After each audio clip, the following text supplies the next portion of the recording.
सभी मित्रों को सादर नमस्ते। आज हम धर्म को लेकर थोड़ा विचार करेंगे। संसार में अनेक मनुष्य ऐसे हैं जो स्वयं को धार्मिक कहते हैं, धार्मिक विषयों में रुचि रखते हैं, धार्मिक लोगों को मिलते हैं, सत्संग करते हैं, धार्मिक ग्रंथों का पठन पाठन करते हैं, धार्मिक व्याख्यान, धार्मिक कथाएं सुनते हैं। और दूसरे प्रकार के ऐसे भी अनेक लोग हैं जिनको धर्म में कोई रुचि नहीं है, न वे स्वयं को धार्मिक कहलाना पसंद करते हैं।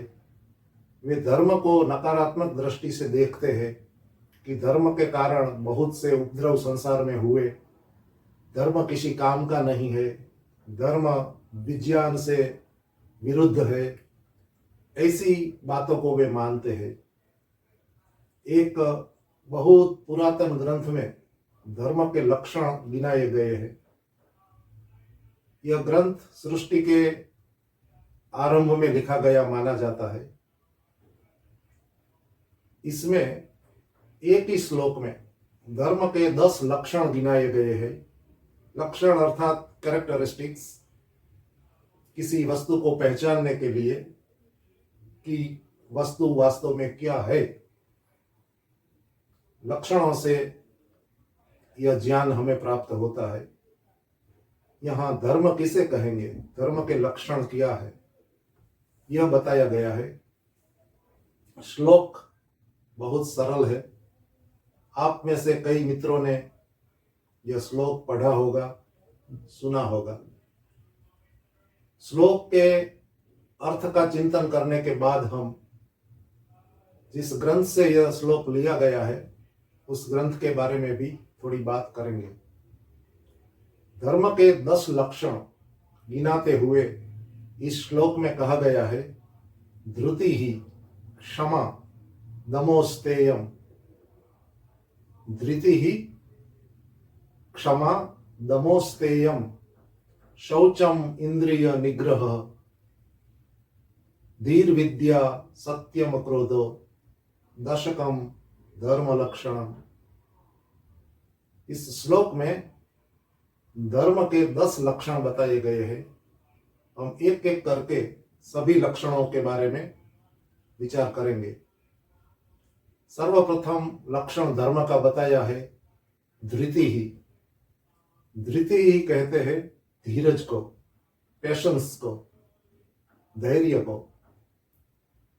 जल्दबाजी न करना, धैर्य रखना, विशेष रूप से आपातकाल में धैर्य बनाए रखना एक बहुत बड़ा गुण माना गया है। जो व्यक्ति धैर्य खो बैठता है वह अपने उद्देश्य में सफल नहीं रहता है। इसलिए धर्म का प्रथम लक्षण ही बताया गया है धृति ही, अर्थात धीरज रखना, धैर्य रखना। जल्दबाज होकर अच्छे मार्ग को त्याग मत देना, अपने उद्देश्य पर डटे रहना धैर्यपूर्वक। दूसरा लक्षण बताया है क्षमा। क्षमा करना अर्थात माफ करना। यदि व्यक्ति पर कोई अन्याय करता है और व्यक्ति कमजोर है, दुर्बल है, शक्तिशाली नहीं है और सहन कर लेता है, तो इसे क्षमा नहीं कहा जाता है। अपितु स्वयं में सामर्थ्य होते हुए भी, स्वयं शक्ति संपन्न होते हुए भी अपराध करने वाले को जो माफ कर देता है, क्षमा कर देता है, उसे उस व्यक्ति का भूषण कहा जाता है। परंतु यह क्षमा का भाव भी विवेक पूर्वक होना चाहिए। आतताइयों को, अन्यायकारियों को निरंतर सहन करते रहना उचित नहीं है। अर्थात क्षमा का जो गुण है उस गुण का प्रयोग विवेक पूर्वक करना है, बुद्धि पूर्वक करना है। यह दूसरा लक्षण है धर्म का, क्षमा करना, माफ करना। तीसरा है दमः, दम कहते हैं अपने मन को ठीक मार्ग पर चलाना। हमारा जो मन होता है, यह मन उभय इंद्रिय कहा जाता है। उभय इंद्रिय इसलिए कहा जाता है कि मन ज्ञानेन्द्रिय भी है और कर्म इंद्रिय भी है। हमारी ज्ञानेन्द्रिया जो संवेदनाएं एकत्रित करती है, वे संवेदनाएं मन को पहुंचाती है और मन अपने आदेश देता है कर्म इंद्रियों को, और कर्म इंद्रिया मन के आदेश के अनुसार कार्य करती है। तथापि जैसे इंद्रिया जड़ है, प्राकृतिक है, वैसे ही मन प्राकृतिक पदार्थ है। मन प्रकृति में से स्थूल होते होते उत्पन्न होता है।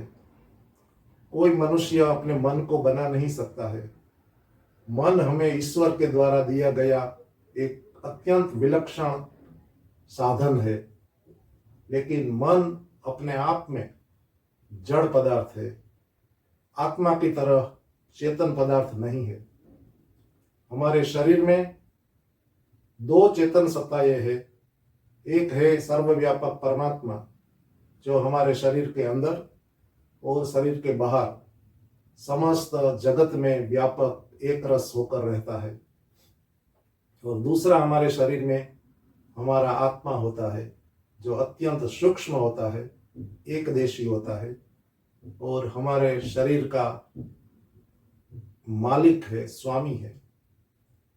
और आत्मा ही इस शरीर का प्रयोग करता है अपने संकल्प से, अपने प्रयत्न से।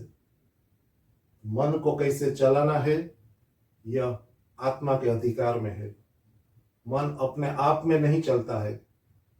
किसी भी विषय में मन लगाना है या किसी भी विषय में से मन को हटाना है, यह आत्मा का अधिकार है। इसलिए यहाँ तीसरे गुण में, धर्म के तीसरे गुण में कहा गया है कि हमें हमारे मन को वश में रखना चाहिए। संस्कारों के कारण यदि मन किसी विषय में प्रवृत्त होता है, या दूसरे शब्दों में कहे कि संस्कारों से वशीभूत होकर जब हम हमारे मन को किसी गलत विषय में लगाते हैं, तो तत्काल ही हमें हमारे संकल्प से मन को उस विषय से पृथक कर लेना चाहिए। अच्छे विषयों में मन को प्रवृत्त करना और बुरे विषयों से मन को पृथक करना, यह कार्य हम आत्मा अपने सामर्थ्य से कर सकता है। इसलिए सदैव हमारे मन को अच्छे विषयों में लगाना और बुरे विषयों से हटाना, यह धर्म का तीसरा लक्षण है। चौथा लक्षण बताया है अस्तेयम। अस्तेय, स्तेय कहते हैं चोरी को। चोरी से किसी के पदार्थों को ले लेना, लूट करना, कालाबाजारी करना, व्यापार में अनियमितता रखना, इनकम टैक्स की चोरी करना, किसी के पैसे लेकर वापिस न करना, बैंक में घोटाले करना, ये सारे स्तेय कहे जाते हैं। स्तेय अर्थात चोरी। ऐसी सभी प्रकार की चोरियों से स्वयं को अलग रखना, इसे अस्तेय कहते हैं। चोरी न करना, यह धर्म का चौथा लक्षण बताया गया है। पांचवें लक्षण पे शौचम। शौचम कहते हैं पवित्रता को, शुद्धि को, प्योरिटी को। प्योरिटी दो तरह की होती है, आंतरिक और बाह्य। इन दोनों में से आंतरिक प्योरिटी का महत्व अधिक है। हम हमारे संकल्प में, विचार में, हमारी वृत्तियों में, हमारी भावनाओं में सदैव पवित्र रहे। हम हमेशा शुभ विचारों वाले बने, शुभ संकल्प करें। हम ऐसे विचार करें जिससे हमारा और अन्यों का सदैव कल्याण हो। किसी को हानि पहुंचाने वाले विचार हम न करें, पवित्र विचारों वाला बने रहने के लिए आत्मनिरीक्षण की जरूरत होती है। हमें हमारे विचारों का, हमारी वाणी का, हमारे कर्मों का अवलोकन करके देखना होगा कि क्या हम उचित व्यवहार करते हैं या अनुचित व्यवहार भी कर लेते हैं। आंतरिक शुद्धि के लिए योगाभ्यास, ईश्वर की स्तुति, प्रार्थना, उपासना, अच्छे अच्छे ग्रंथों का स्वाध्याय, सत्पुरुषों का सत्संग, ये सब आवश्यक साधन है। ईर्षा, द्वेष, राग, पक्षपात, अन्याय आदि से पृथक रहना, ये सब आंतरिक शुद्धि है, आंतरिक शौच है। और बाह्य शौच शरीर की शुद्धि, वस्त्रों की शुद्धि, घर की शुद्धि, हमारे मोहल्ले की शुद्धि, नगर की शुद्धि, शहर की शुद्धि, पर्यावरण का ख्याल रखना, पर्यावरण को बचाने के लिए यथासंभव प्रयास करना, ये सब शौच है, जो बाह्य शौच है। तो दो प्रकार के शौच है, आंतरिक और बाह्य। इसे धर्म का 5वां लक्षण बताया गया है। धर्म का 6ठा लक्षण बताया गया है, इंद्रिय निग्रह। हमारी इंद्रियों को रोकना, बुरे विषयों में जाते हुए रोकना। हम हमारी इंद्रियों को अपने अधिकार में कर सकते हैं। इंद्रियां भी मन की तरह जड़ है, स्वयं नहीं चलती है। हम जिस किसी विषय में हमारी इंद्रियों को प्रवृत्त करना चाहे कर सकते हैं, और जिन विषयों में से हम हमारी इंद्रियों को हटाना चाहते हैं, पृथक करना चाहते हैं, हम कर सकते हैं। परंतु हम गंभीरता से विचार नहीं करते हैं कि हमारा मन और हमारी इंद्रियां चलते कैसे हैं। प्रायः हमारी यही समझ होती है कि मन अपने आप चलता है और यह इंद्रियां भी अपने आप चलती है। और कुछ ऐसे भी प्रसिद्ध व्यक्तियों ने आकर प्रचार किया है कि अपने मन को मत रोकिए, जहां जाता है जाने दीजिए, रोकने से तो विकार उत्पन्न हो जाते हैं, आप कुंठित हो जाओगे, इसलिए अपने मन को मत रोकिए। जो भी मन सोचता है जाने दीजिए, आपकी इंद्रियां जो चाहती है, जिस रास्ते पे जाना चाहती है, जाने दीजिए, आप किसी को रोकिए मत। इस प्रकार के गलत प्रचार के कारण भी कई लोग ऐसे भ्रमित हुए हैं कि वे कहते हैं कि मन को रोकने का अभ्यास करने की कोई आवश्यकता नहीं है, जो भी विचार आते हैं वह करते जाइए, मनोनिग्रह की, इंद्रिय निग्रह की कोई आवश्यकता नहीं है। परंतु वेद और वैदिक साहित्य में, योग दर्शन, सांख्य दर्शन आदि ग्रंथों में और अन्य पुरातन वैदिक वाङ्मय में इंद्रिय निग्रह, मनोनिग्रह को बहुत बड़ा गुण माना गया है, जिससे हम हमारे सारे तंत्र को, शरीर, मन, इंद्रिय आदि को सदैव ऐसे ही विषयों में प्रवृत्त रखते हैं जिससे हमें सुख की प्राप्ति होती हो और हम दुखों से छूटते हो। तो यह जो गुण है इंद्रिय निग्रह का, इसे 6ठे स्थान पे धर्म के लक्षण के रूप में बताया गया है। धर्म का 7वां गुण धी धी धी कहते हैं बुद्धि को, हमारे इंटेलेक्ट को। हमारी जो बुद्धि है, ये बुद्धि भी जड़ पदार्थ है, ईश्वर ने हमें साधन के रूप में प्रदान किया है। यदि परमात्मा हमें इंद्रियां नहीं देता, मन नहीं देता, अहंकार नहीं देता, बुद्धि नहीं देता, तो हम आत्मा इतने अल्पज्य, इतने अल्प सामर्थ्यवान है कि हम कुछ विशेष कार्य नहीं कर सकते। हम कुछ इसलिए कर सकते हैं कि हमें परमात्मा ने ऐसे अद्भुत साधन दे रखे हैं।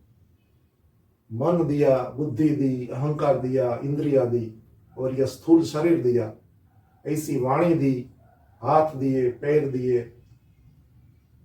इन साधनों के की सहायता से हम थोड़े बहुत कार्य कर सकते हैं, और हम जीवन में सफल तभी होते हैं जब हमारी बुद्धि, जिसके आधार पर हम निर्णय लेते हैं, बुद्धि की शुद्धि हो, हमारी बुद्धि उत्तम हो। गायत्री मंत्र में हम ईश्वर से यही प्रार्थना करते हैं कि परमात्मा आप हमारी बुद्धि को तीक्ष्ण कीजिए और सदैव सन्मार्ग में प्रवृत्त कीजिए। हम हमारी बुद्धि से सदैव ऐसे ही कर्म करें जिनसे दूसरों को और स्वयं को लाभ पहुंचे। हम स्वयं सुखी हो, अन्यों को भी सुखी करें। हमारी बुद्धि सदैव श्रेष्ठ मार्ग पर चले। धियो यो नः प्रचोदयात्।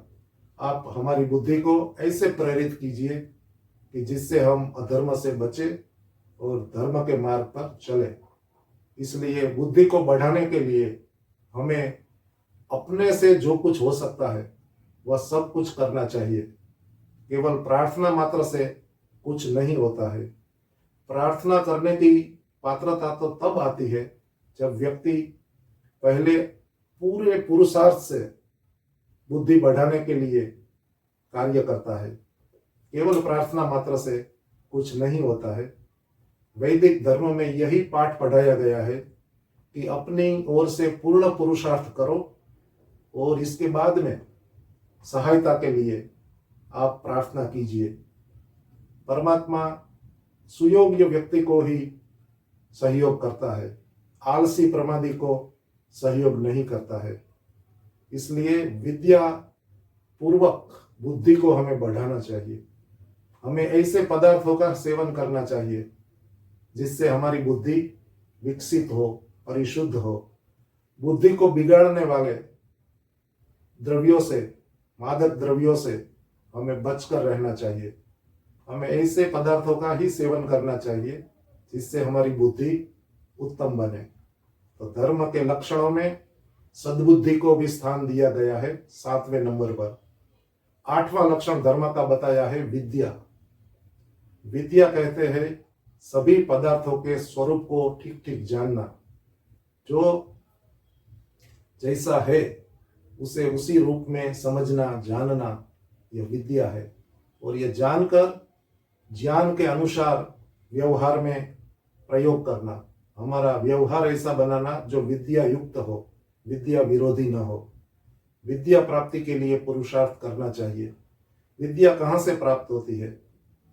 विद्या सदैव ज्ञानी लोगों से, विद्वान लोगों से प्राप्त होती है। ज्ञान प्राप्त करने के लिए हमें विद्वानों को मिलना चाहिए और सदैव अच्छे उत्तम ग्रंथों का स्वाध्याय करना चाहिए। हमें उत्तम विद्वानों को मिलकर हमारी शंकाओं का समाधान प्राप्त करना चाहिए। जो प्रश्न हमारे अंदर उठ रहे हैं उसके उत्तर ढूंढने का प्रयास करना चाहिए। ये तभी संभव है जब हमारे मन में सत्य को, विद्या को जानने की जिज्ञासा प्रज्वलित हो। इसलिए धर्म के एक लक्षण के रूप में विद्या को स्थान दिया गया है और अविद्या से हमें बचना होगा। हमें नित्य पदार्थ को ही नित्य समझना है, अनित्य पदार्थ को अनित्य समझना है। यदि हम नित्य को अनित्य और अनित्य को नित्य समझेंगे तो यह विद्या नहीं होगी, यह अविद्या होगी। इसलिए विद्या प्राप्ति के लिए सदैव प्रयास करते रहना चाहिए। आगे का जो लक्षण है यह है सत्यम। सत्य विचार, सत्य भावना, सत्य वाणी, सत्य कर्म, ये सत्य के विविध आयाम है। हमें सदैव सत्य विचार करना चाहिए, सत्य बोलना चाहिए और सत्य का जीवन में पालन करना चाहिए। सत्य किसे कहेंगे? जो पदार्थ या वस्तु जैसी है उसे वैसी ही समझना, वैसी ही वर्णित करना, वैसा ही बोलना और यथा योग्य उसी ज्ञान के अनुसार उस पदार्थ या वस्तु से व्यवहार करना, यह सत्य कहलाता है। सत्य को जानकर ही हम आगे बढ़ सकते हैं। आज धर्म के नाम पर, अध्यात्म के नाम पर बहुत कुछ असत्य बातें विभिन्न संप्रदायों के द्वारा प्रचारित की जा रही है, जिसके कारण अनेक धार्मिक लोग जो सरल वृत्ति के होते हैं, सरल स्वभाव के होते हैं, सीधे होते हैं, कई बड़े बड़े चालाक धर्मध्वजियों के चंगुल में फंस जाते हैं। बहुत वर्षों के बाद पता चलता है कि हमने गुरु पसंद करने में बहुत बड़ी गलती की है। ऐसे कई गुरु हम देखते हैं कि आज जेलों में सड़ रहे हैं। इसलिए सत्य को सदैव जानना चाहिए। हमारा लक्ष्य सत्य की प्राप्ति होनी चाहिए। यदि हम सत्य को अपना उद्देश्य नहीं समझेंगे और किसी भी व्यक्ति के बहकावे में आ जाएंगे तो संसार में चालाक लोगों की, धूर्त लोगों की कमी नहीं है। इसलिए सदैव सत्य को ढूंढने के लिए, सत्य का अन्वेषण करने के लिए हमें तत्पर रहना चाहिए। प्रमाण से जो बात सिद्ध होती है उस बात को सत्य मानना चाहिए। यदि कोई भी बात हो जो प्रमाण से खंडित हो जाती है, प्रमाण के आगे टिकती नहीं है, तो ऐसी बातों का परित्याग करने में ही कल्याण है।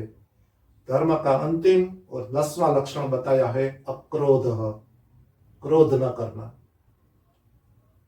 क्रोध को बहुत बड़ा दुर्गुण माना जाता है। यह बहुत बड़ी कमजोरी है हमारी कि जहां क्रोध की कोई आवश्यकता नहीं होती है, बिना क्रोध किए ही बात हो सकती है, वहां हम अनावश्यक रूप से क्रोधित हो जाते हैं और क्रोधित होने के बाद हमारा व्यवहार अविवेकपूर्ण हो जाता है। थोड़े समय के पश्चात हमें स्वयं यह पता चलता है कि हमें क्रोधित होने की आवश्यकता वास्तव में नहीं थी। हम अनावश्यक रूप से क्रोधित हुए। इसलिए सदा क्रोध से बचने का प्रयास करना चाहिए। क्रोध करने से बड़े बड़े अनर्थ हो जाते हैं। जो नहीं बोलना चाहिए ऐसे कथन हम क्रोध की स्थिति में बोल देते हैं, आगे चलकर हमें पछतावा होता है। यह 10 लक्षण एक ही श्लोक में एक बहुत बड़े ऋषि ने लिखे हैं। मैं इस श्लोक का एक बार पुनः पाठ करता हूं। धृति ही क्षमा दमो स्तेयम शौचम इंद्रिय निग्रह धीर्विद्या सत्यम क्रोधो दशकम धर्म लक्षणम। अब मैं आपको यह बताता हूं कि यह श्लोक मनुस्मृति में आता है। मनुस्मृति महर्षि मनु की रचना है। ऐसा विद्वानों का मत है कि सृष्टि के आरंभ में मनु हुए और उन्होंने यह ग्रंथ लिखा था। मनुस्मृति के 6ठे अध्याय में 92वां श्लोक है। यह अध्याय नंबर 6 श्लोक नंबर 92। मनुस्मृति आजकल विवाद का विषय बनी हुई है। इतनी पुरानी स्मृति ग्रंथ है, इतना पुराना यह ग्रंथ है कि लाखों वर्षों से आज भी व्यवहार में है। इस स्मृति ग्रंथ में लगभग 2500 के आसपास श्लोक है, परंतु दुर्भाग्य यह है कि इनमें से आधे से अधिक श्लोक प्रक्षिप्त है, एडल्टरेटेड है। अन्य विद्वानों के द्वारा मध्य युग में समय समय पर इस पवित्र ग्रंथ में जोड़े गए हैं, जो वास्तव में महर्षि मनु के श्लोक नहीं है। और वर्तमान में मनुस्मृति को लेकर जो विवाद होता है, बहुत से लोग मनुस्मृति पर आक्षेप करते हैं। वे लोग प्रायः उन प्रक्षिप्त श्लोकों को आधार बनाकर ही करते हैं। अन्यथा इस महान ग्रंथ में कई अद्भुत रत्न पड़े हैं। उनमें से एक का आपने आज मेरे से सुना कि धर्म के 10 लक्षण महर्षि मनु ने कैसे उत्तम ढंग से प्रस्तुत किए हैं। विश्व का कोई भी बुद्धिमान व्यक्ति इन 10 लक्षणों का विरोध नहीं कर सकता। दूसरे शब्दों में महर्षि मनु ने जिस धर्म का प्रतिपादन अपनी मनुस्मृति में किया है, उस धर्म का विरोध कोई भी बुद्धिमान नहीं करेगा। कौन ऐसा व्यक्ति होगा जो इन 10 गुणों का विरोध करेगा? फिर भी वर्तमान में मनुस्मृति को लेकर बहुत कुछ कहा जा रहा है जो दुर्भाग्यपूर्ण है। हमारे धर्माचार्यों का यह पुनीत कर्तव्य बनता है कि इस महान पुरातन ग्रंथ को जनता में सही स्वरूप में प्रस्तुत किया जाए, ताकि इस ग्रंथ से केवल भारतवासियों ही नहीं, संपूर्ण संसार लाभ उठा सके। और जो जो श्लोक प्रक्षिप्त सिद्ध होते हैं, उन श्लोकों को मनु से न जोड़ा जाए, बल्कि स्पष्ट रूप से कहा जाए कि ये श्लोक प्रामाणिक नहीं है, ये महर्षि मनु की रचना नहीं है, इसलिए ये प्रक्षिप्त श्लोक माननीय नहीं हो सकते। यही एक रास्ता है कि हम मनु की इस अद्भुत भेंट को मानव कल्याण के कार्य में प्रयोजित कर सकेंगे और आने वाले भविष्य में भी यह ग्रंथ हमारा मार्गदर्शक बनता रहेगा। हम प्रयास करेंगे आगे भी कि मनुस्मृति के कुछ ऐसे ही उत्तम उत्तम श्लोकों का स्वाध्याय करें। आशा है कि आपको मनुस्मृति में वर्णित धर्म के 10 लक्षणों का परिचय प्राप्त कर आनंद हुआ होगा। बहुत बहुत धन्यवाद। नमस्ते।